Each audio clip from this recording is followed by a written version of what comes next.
Darkness, my old friend, I've come to talk with you again. Hi guys, Assalamualaikum. Welcome back to my channel. Kepada yang baru dan channel aku, terima kasih sudah singgah ke channel aku. Kepada subscriber aku, terima kasih sudah menonton video aku lagi dan lagi.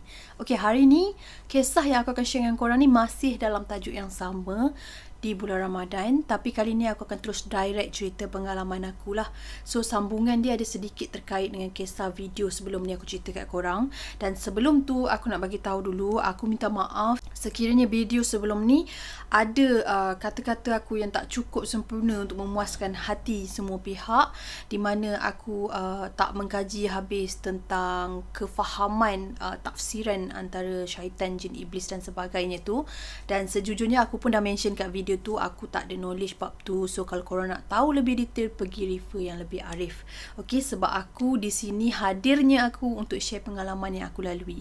Dan kalau korang selitkan macam apa yang aku cerita tu agak macam pelik ke apa ke, aku tak boleh nak buat apa-apa sebab itu pengalaman lepas. Benda tu dah terjadi. Kalau orang condemn, orang complain, orang tujulah apa-apa pun, itu adalah apa yang aku lalui, pengalaman yang aku lalui. So benda tu tak boleh nak ubah sebab aku bukan buat satu konten yang aku reka berhari-hari untuk cerita dengan korang. Sekiranya korang dah tengok video aku yang sebelum ni tentang Ramadan, aku ada cerita part yang aku berkawan dengan seorang budak dekat taman tu kan. Okay, cerita kat situ belum habis lagi, di mana aku nak lanjutkan yang sebenarnya. Budak tu dia muncul setiap kali Ramadan tau. Aku umur 6 tahun, 7 tahun, 8 tahun, 9 tahun, sampailah umur aku 12 kot. 12 tahun, ya. Darjah 6. Sampai aku sekolah rendah. Habis aku sekolah rendah sahaja, dia ada setiap kali Ramadan. Dan begitu aku dah masuk form 1, dia tiada lagi. Sebab masa aku dah naik form 1 tu, masa aku lebih kepada aku pergi terawih kat masjid. Aku tak pergi terawih kat surau. Dan mostly masa aku memang banyak dekat masjid. Sebab dulu abang aku bila macam Ramadan, dia akan bawa terawih tau, imam terawih. So aku memang akan pergi kat mana abang aku terawih lah. Jadi aku tak pergi kat surau tu, and aku tak jumpa lagi budak tu. Budak tu dia ada nama tau sebenarnya, tapi aku memang dah lupa sebab berkaitan dengan budak jelmaan ni.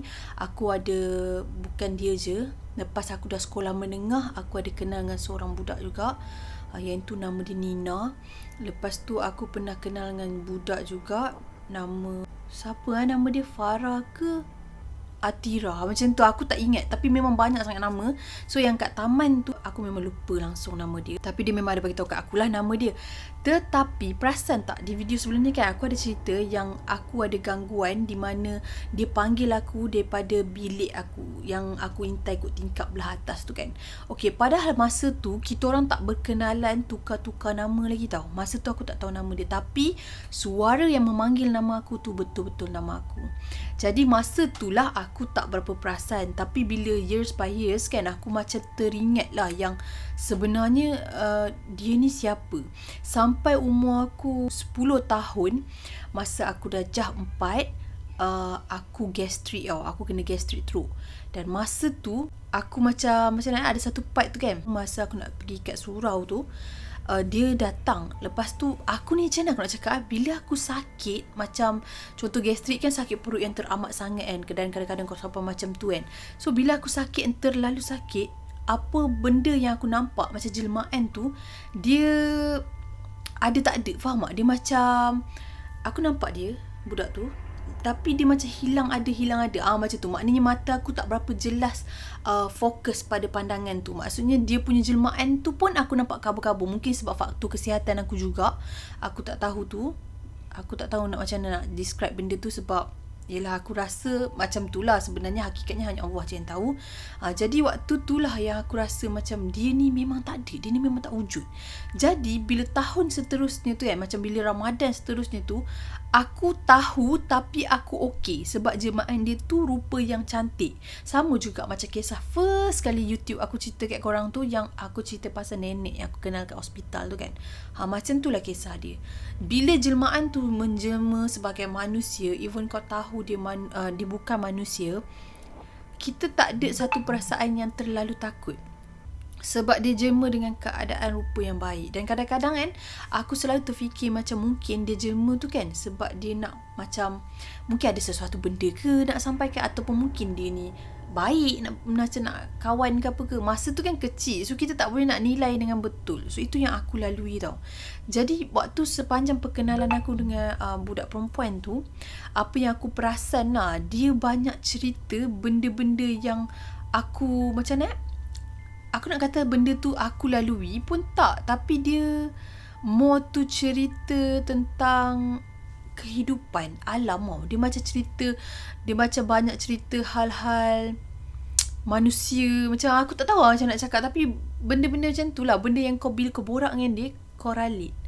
Itulah yang aku lalui. Aku tak tahu kalau sekiranya dia ni jin Islam, mungkin dia ke arah yang baik kan. Tapi kalau sekiranya sebaliknya, kan ada je jin yang kita ingat dia jin Islam, sebenarnya dia ni sama je jin yang jenis jemaah jin yang nak menakutkan, nak menghasut ni semua, tapi dia berpura-pura buat macam nak bagi kita ni yakin yang dia tu sebenarnya yang spesies baik.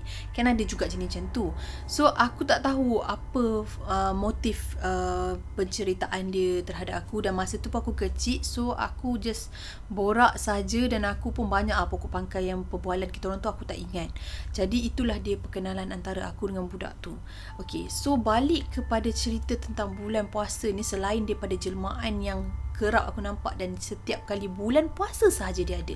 Sebab apa aku yakin macam tu? Bila habis je Ramadan, aku main kat taman tu, aku tak pernah nampak jemaah dia. Memang tak ada. Even aku panggil ke, dia tak keluar langsung, dan dia hanya ada pada bulan Ramadan. Waktu aku 10 tahun, aku pernah tanya kat dia kenapa dia tak ada pada bulan-bulan biasa. Maksudnya kenapa dia tak ada pada hari-hari biasa? Rumah dia kat mana? Aku tanya macam tu. Lepas tu dia ada jawab satu soalan tu, di mana dia nak bagi tahu yang sebenarnya kan, yang macam contoh lah, macam nak cakap yang kau dah tahu kenapa kau tanya. Macam tu. Start dia cakap macam tu kan, aku dah start rasa macam meremang, dan aku rasa macam takut. Sebab cara dia menyampaikan tu pun macam agak sedikit creepy lah. Lepas tu aku start pada tu, aku dah tak ada macam beria-ria. And kalau aku nampak dia lepas pada tu pun, kita dah tak macam fun sangat. Sebab bila aku dah 10 tahun, otak aku macam sel-sel dah berkembang tau. So dia dah tak ada dah macam aku nak beria-ria ke apa ke. Perasaan takut tu dah start macam menyelubungi kehidupan aku. Jadi aku macam bila jumpa tu still kita macam tegur, hai, senyum, tapi nak rancak macam awal-awal waktu perkenalan aku tu dah tak ada dah. Jadi kat situlah, start daripada situ sampailah aku jumpa nenek yang aku cerita kat video first aku tu kan. Semua tu bila aku jumpa dan aku tahu yang mereka ni sebenarnya adalah jelmaan, aku sekadar biasa saja, layankan biasa saja. Cuma nenek tu just special sikit sebab dia orang tua, dan dia banyak bagi aku satu pengajaran lah. Maksudnya apa-apa kata-kata dia tu banyak nasihat, dan aku rasa kalaupun dia tu jemaah jin yang nak menyesatkan aku, so far dia tak ada memburukkan keadaan aku. Maksudnya apa-apa ilmu atau apa-apa percakapan yang keluar daripada mulut dia tu tak memudaratkan aku. Alhamdulillah. So aku okay pada waktu tu. Jadi untuk nak beritahu ke korang lebih lanjut lagi, waktu bulan Ramadan ni bukan sekadar jelmaan yang biasa macam orang kata nampak kelibat apa semua tu sahaja. Dia ada juga yang jenis spesies yang dia mungkin ada pada bulan Ramadan je, dan dia nak dekat dengan kita. Yang ni aku tak boleh nak cakap lebih detail sebab aku tak tahu. Aku memang tak fasih apa-apa jemaah ni spesies yang macam mana, tapi apa yang aku lalui je yang aku boleh cerita kat korang. Okay, kalau korang betul-betul macam nak tahu tentang benda tu, korang boleh study sendiri, korang boleh research. Sebab aku memang tak ada tertarik sangat-sangat cerita-cerita tentang macam ni, sebab daripada aku umur 3 tahun tu aku lalui kisah-kisah yang macam tu. Jadi aku dah rasa macam tak ada.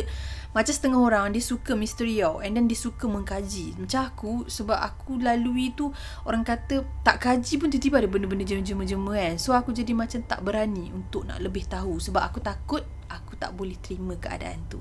Aku takut bila aku terlalu tahu bab-bab macam ni, aku dah tak boleh nak accept, dan aku tak boleh nak pura-pura tak nampak, pura-pura macam tak ada apa. Sebab aku takut bila terlalu tahu lagi membahayakan diri aku macam tu. So aku ambil alternatif untuk tak nak ambil tahu. So aku continue dengan kisah waktu aku nak pergi dekat masjid pula. Kan aku cakap aku dah start pergi masjid sebab abang aku buat tarawih kan kat masjid. Jadi kita orang ni boleh dikatakan hari-hari lah pergi tarawih masa tu. Satu family kan sebab abang aku kan.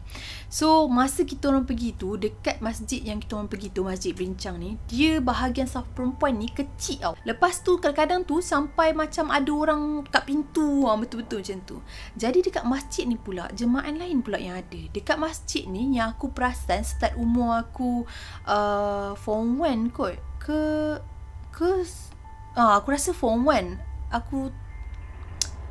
Aku tak ingat sangat, tapi aku rasa aku yakin lah umur aku form 1 waktu tu. Aku ada kenal dengan satu makcik ni. Dia solat dekat situ. Dia akan duduk dekat saf belakang sekali, belah kanan tau. Dan dia ada setiap kali Ramadan, setiap kali pergi masjid, dia mesti ada. Mula-mula aku ingatkan dia sama macam kita orang, macam manusia lah. Jadi aku macam tak berapa ambil pot. Sampailah satu saat tu, okay, masa aku nampak jemaah dia ni, aku tak pernah pun sempat salam dengan dia. Faham tak? Maksudnya aku selalu nampak dia dan dia selalu baca ayat yang panjang-panjang tau. Bila doa akhir-akhir tu, selalu kalau kita tarawih kan, biasanya kan imam baca doa, lepas tu kita tadah tangan kan, macam tu kan. Tapi dia ni kan, mulut dia pun berkumat kami. So aku macam notice lah makcik ni kan, sebab dia punya betul macam bunyi lah, butir-butir yang dibaca tu kan. So start pada tu memang aku sentiasa nampak dia dan aku perasan dia memang duduk dekat tempat yang sama. Jadi untuk next year tu, macam setiap kali aku pergi masjid tu lah, aku tak ingat lah sama ada gap 1 tahun ke 2 tahun macam tu, tapi setiap kali aku pergi masjid tu, setiap kali bulan Ramadan, makcik tu memang ada. Jadi yang membuatkan aku tahu yang sebenarnya dia ni bukan manusia, ada pada tahun bila, aku tak ingat tahun tu bila. Masa tu lah aku berpeluang untuk nak salam dengan dia sebab aku duduk betul-betul sebelah dia. Jadi masa aku duduk sebelah dia tu kan, kita dah settle semua kan nak salam kan. Jadi aku salam yang belah sini and belah sini. Jadi dia memang kat sebelah aku tau. So masa aku nak salam dia tu, tangan aku terasa macam nak cakap macam shocking sikit lah. Macam tangan aku terasa macam ada current tau. Macam memang terasa umpama macam korang pegang current. Kau tahu tak yang permainan orang selalu buat kat sekolah, yang orang nak kenakan kita tu kan, pegang macam chewing gum ke apa, ada current apa semua tu kan. Benda tu terasa sangat-sangat. Lepas tu kan aku macam betul, tapi tangan dia tarik tangan aku. Macam bila aku macam dah terkejut tu, dia genggam tangan aku tu, dia salam. Okay, aku pun salam dia. Lepas tu bangun keluar. Jadi waktu aku keluar tu lah dia pandang ke arah aku. Maknanya dia tahulah yang aku nampak dia selama hari ni. Sebab mungkin kalau dia ni memang jemaah tu kan, mestilah orang lain tak pernah salam dia, tapi tiba-tiba aku salam dia. Makcik yang sebelah aku ni dah belah dah. Sebelah lagi satu tu, dia pandang je aku bila aku salam makcik tu. Maknanya dia memang nampak lah kan. Masa tu mak aku di saf depan. So masa aku salam makcik tu, yang lepas aku dah kena tangan macam tu kan, aku agak takut bila aku keluar tu, pintu dia sliding door tau. So masa aku nak tarik sliding door tu kan, aku tengok dia kan, dia tengok aku. Lepas tu dia buat macam ni lah. Dia tengok macam tu. Muka dia nak kata tu sangat pun tak, biasa-biasa je. Tapi muka dia tak seram, cuma dia agak macam mana, nampak macam garang, yang membuatkan aku rasa macam tak selesa. Lepas tu dah aku tahu dia macam gitu, aku tak pergilah masjid tu. Cuma ada part bila aku terpaksa pergi juga, sebab bila abang aku pergi, semua pergi, aku tak nak duduk rumah sebab rumah aku kan macam seram juga. So bila aku pergi juga kan, aku akan make sure yang aku duduk saf depan. Aku takkan duduk belakang, dan setiap kali aku nak keluar, aku akan terus keluar dengan mak aku. Aku takkan tengok makcik tu. Okay, cerita seterusnya ni pula pasal sahur. Okay, masa aku nak bangun sahur Okay, aku ni to be honest dulu memang sangat-sangat malas. Aku takkan tolong mak aku waktu sahur, sebab kakak aku ada. So kakak aku yang selalu bangun waktu sahur, dan mak aku pun selalu kerja kakak aku. Sebab dulu masa sebelum fasa-fasa dewasa kan, aku kurang sikit rapat dengan mak aku. Maksudnya macam aku motu bapak aku tau. Lepas tu aku macam banyak sifat-sifat macam kelaki sikit. So aku tak berapa berminat untuk duduk dapur. Jadi mak aku tak kejut aku. So aku memang tak bangun lah. Aku akan bangun bila time betul-betul nak makan. Tiba-tiba satu hari tu, waktu sahur tu, aku terjaga sebab perut aku memulas. Lepas tu aku pergi membuang lah. Lepas aku settle membuang, aku masuk bilik aku. Aku tengok jam dah pukul 4 lebih kot, ke 5 macam tu kan. Lepas tu aku terdengar macam ketang-ketung kat dapur kan. So aku macam faham lah, okay, mak aku masak, mungkin makanan tak siap lagi. And aku pun masuk bilik. Zaman tu zaman orang tengah aktif main-main phone, tapi by credit, tak ada WhatsApp apa semua. Jadi aku ni terus main phone, wish sahur lah kat kawan-kawan apa semua kan, mengada. Jadi waktu tu tengah-tengah main phone tu, aku dengar bunyi macam orang menyanyi tau. Macam nak kata dia menyanyi kuat sangat pun tak. Tapi nyanyi dia tu bukannya suara nyanyi lagu yang bukan-bukan tau. Dia macam nak kata zikir tak. Tapi dia macam menyanyi. Dia macam menyanyi. Mungkin macam nasyid. Macam tu kan. Lepas tu aku macam, siapa pula nyanyi bayi-bayi buta kan. Lepas tu aku anggap macam mungkin jiran kot kan. So aku buat tak tahu je lah. Lepas tu tak dan beberapa minit tu aku rasa macam dah lewat.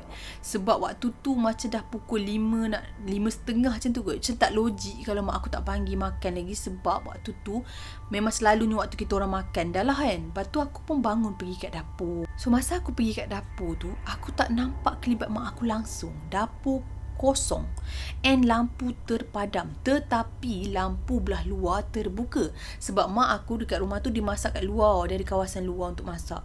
So dekat luar lah yang buka lampu. Jadi aku pun pergilah intai, and aku nampak mak aku tak masak macam first aku dengar ketang-ketung tu. Dia macam adalah dia buat sesuatu kan, macam dah get ready nak angkat ke apa kan. So aku macam tapi aku macam pelik juga waktu tu sebab mak aku tak buka lampu dalam. Tapi aku anggap macam tak ada apa. Aku pun keluar. Aku pergi ruang tamu. So masa aku pergi ruang tamu tu, aku nampak lah bapa aku duduk dekat table tu dah. Tapi waktu tu tak adalah nampak makanan ke apa kan. Lepas tu bila aku patah balik nak pergi kat dapur, aku tengok, aku buka lampu terus, aku tengok kat luar, tak ada. Dan tak ada pun orang tengah masak ke, atau kuali tu memang ada makanan ke. Lepas tu kan aku macam terdetik tau. Aku macam, dari mana mak aku pula ni? Mana pula makanan tadi semua? Tapi masa tu aku tak fikir seram-seram tau. Aku macam relax gila. Lepas tu aku keluar daripada dapur tu. Aku nak masuk bilik mak ayah aku. Aku nampak mak ayah aku tidur. Masa tu juga aku macam terkejut sebab bapa aku kat depan. Aku pergi balik kat depan. Aku intai sikit-sikit je. Sebab peristiwa macam ni pernah terjadi sebelum, kalau kata bukan Ramadan pun pernah terjadi kat rumah tu. Jadi aku pun intai slow-slow kan. Tak ada siapa-siapa kat ruang tamu tu. So aku patah balik, aku intai balik kat dalam bilik bapa aku tu. Mak bapa aku memang tengah tidur. Aku sangat-sangat takut. Masa tu aku terus lari masuk bilik aku dan aku terus lubung, aku tertidur. Esok pagi masa bapa aku pergi kerja pukul 8 lebih macam tu, aku cakap kat mak aku, sahur tadi tak ni ke? Lepas tu mak aku macam bising. Dia cakap, Umi tak terjaga lah apa semua, Umi tak sedar bunyi jam apa semua. Lepas tu macam mana ni ayah kamu pergi kerja tak sahur apa semua. Mak aku macam bebal sebab dia tak bangun sahur. Lepas tu aku macam sebut salah. Aku rasa macam, ya aku bangun, satu kenapa aku tak kejut mak ayah aku kan sebab sahur. Tapi sebab keadaan aku yang terkejut dan aku takut sangat-sangat, aku tak terfikir untuk sahur tu. Aku terus tidur tu kan. So aku macam terfikir, kenapa? Apa? Siapa yang masak tu? Aku jadi macam fikir-fikir kan. And aku tak ingat aku pernah cerita kat mak aku ke tak. Tapi benda ni satu benda yang bagi aku memang agak seram. Sebab waktu kejadian tu memang aku dengar mak aku masak, dan aku nampak mak aku masuk ke dapur. Bapa aku duduk kat meja macam seolah-olah tunggu makanan. Alih-alih aku nampak juga mak bapa aku tengah tidur. And bila aku bangun, aku tahu cerita yang mak aku sebenarnya tak tersedar pun pada waktu tu. So itu adalah peristiwa yang bagi aku, kalau bulan Ramadan terjadi macam tu, bagi aku macam sama je lah kan. Macam kalau hari-hari biasa pun, maknanya aku tak tahu nak describe yang itu gangguan yang macam mana. So itulah peristiwa yang agak tough juga masa bulan Ramadan. Sebab itu adalah kisah yang aku cerita ke korang ni step by step tau. First aku cerita yang awal-awal kan, macam mana aku boleh tahu yang sebenarnya Ramadan ni pun ada juga. Jadi yang ini terjadinya kisah yang latest tadi aku cerita tu waktu aku dah sekolah menengah. So waktu aku sekolah rendah, gangguan yang aku nampak yang membuatkan aku tahu Ramadan ni memang ada juga jemaah-jemaah ni. Sebab masa tu dia datang macam sikit-sikit. Contoh macam jemaah yang budak perempuan tu. Lepas tu aku nampak kat kelibat-kelibat macam tu. Maknanya itu yang biasa-biasa aku nampak. Di mana hari biasa pun aku nampak. Cuma beza dia di bulan Ramadan ni aku nampak sikit-sikit. Macam tak kerap sangat. Sehinggalah bila aku dah makin membesar, aku masuk sekolah menengah, aku dah start boleh berfikir apa semua kan. Start masa tu dalam fasa aku dah start rasa takut. Aku dah start rasa dibelenggu. Macam ada perasaan takut yang terlampau lah. Jadi waktu Ramadan tu terjadinya benda macam tu, aku rasa macam sangat-sangat terpukul lah. Aku rasa macam oi, bertahan jugalah gangguan tu kan. Sebabnya bila aku sedar kejadian tu, mak ayah aku sebenarnya memang tak bangun. Aku tak nafikan juga rumah yang aku duduk tu memang keras. Tu pun salah satu punca. Dan untuk menambah perasa lagi, mungkin sebab mata aku memang nampak, jadi dia agak sedikit, dia macam smooth lah. Gangguan tu dia datang macam biasa, dia rasa macam tak ada apa-apa. Aku tak tahu tu spesies macam mana, tapi itulah yang aku lalui lepas aku dah sekolah menengah kan. Dan begitu aku dah membesar di bulan Ramadan, gangguan yang aku kena pelbagai. Dan aku juga pernah diganggu di mana macam ada orang cubaan hantar benda tak baik. Lepas tu bila aku pergi bazar, ada orang yang macam orang niaga ni, dia, aku tak tahu lah macam mana dia boleh tahu ke apa ke mata aku ke, tapi dia memberi respon yang tak berapa best. And lepas pada kes kat bazar tu pun, aku sampai bila aku balik rumah kan, dia macam sampai hantar gangguan tu kat aku.